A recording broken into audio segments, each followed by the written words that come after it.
Yeshua HaMashiach, Jesus the Christ, to address the problems of the modern world.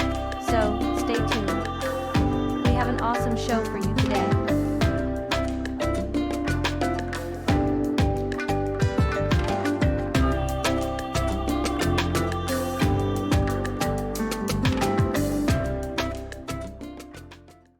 Is it your military opinion that Zelensky is facing diminishing internal support from his generals and some members of NATO? And will they pressure him to step down, retire, or are they just going to allow this clown show to keep going and killing all of these Ukrainian people? We talked about this before, Stephen. I think a lot of folks were skeptical of what we were saying. I don't know how I don't have time to go through and look at all the feedback on the interviews you and I do, but I think there's been skepticism in some circles about the view that Ukraine was going to win.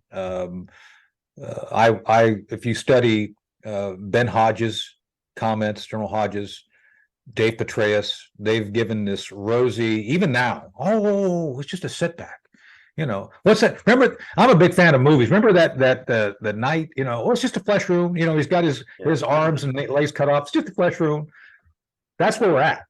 I mean, if you want a visual, that's the night. That night with all of his. Oh no, it's just a flesh wound. No, it's bad. And so the question becomes, what is Zelensky going to do, which is in the interest of his people? And I don't think he is able to make that assessment. Right now, he seems to be in a battle with General Zaluzhny over the future direction of the war. And by all accounts, they're losing, and they're losing badly. And it's not like you can hide it anymore, even though the Zaporizhzhia is another area where there's more battles ongoing right now. There's massive stolen chief, NATO chief Stoltenberg says, Ukrainian troops have inflicted massive casualties on the Russians, but they won't give numbers. So it's all about propaganda at this point. And the question becomes, can Zelensky continue to maintain control of his own government, since his own military now is questioning their ability to continue to hold off the Russians? Because I think, Stephen, this is what my forecast is. The Russians are going to continue to do what they can to make local gains, nothing big. They're going to allow for the Ukrainians to continue to use the combat power that we've given them uselessly against their defenses. Let it wear down. And then January, February, mark my words, is when the Russians are going to consider a massive extended offensive that they will have the option to take, because everybody's lost interest in Ukraine. There's going to be very little in the way of credible military aid from the West. I think everybody gave what they thought they could. The F-16s aren't going to show up in time. The additional armor that we've given them, the M1s, there's going to be little to no effect. It's just, I think it's in the best interest of the Ukrainian people to rethink this. And I'm not pro-Russian. I'm not pro-Ukrainian. I'm simply looking at this as someone who's studied history and studied military issues relating to policy.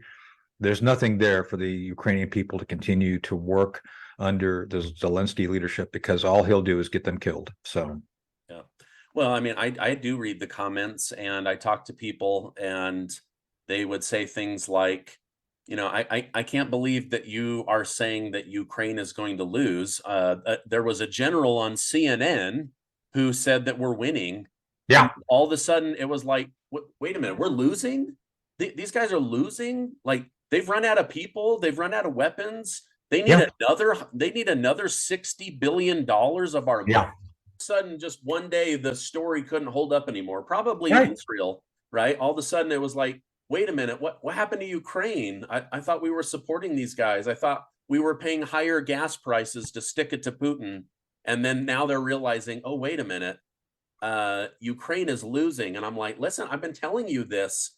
I'm not pro-Putin. Yeah. I'm not anti. I'm not. Yeah, I know. I'm just telling you the truth. Russia is beating Ukraine. Yeah. And like, they couldn't hear it because, Fox News or CNN or something has somebody on that's saying, oh, well, we're going to get them this money. We're going to get them this or that. General Milley says this, General Austin says this. It's like, yeah, they say these really vague, positive things all the time. Yeah. We're giving them all of our support. What does that mean? There's been massive casualties. What does that mean? Give me a number. Yeah. But they won't. They won't put a number value to it. So to me, this is all, it's always been about numbers. Now, I've another topic we should talk about another day is environmental studies and the issues of new green energy and all that. Because, you know, I that whole thing is a sham, and I can go through the numbers on that. I'm a numbers guy. Well, I do have political leanings and beliefs. Fundamentally, my belief is I took the oath of office. If I'm in a position of authority, either as a military officer, an intelligence officer, a media personality, my job is to try to tell the truth as best I understand it. And even if that truth is inconvenient to the political narrative of the people in charge. And trust me, as you know, we've talked about this. I've gotten a lot of trouble going against the narrative, even if it's, you know, back when I was a whistleblower, I went against the Bush 43 folks, and I would do it again.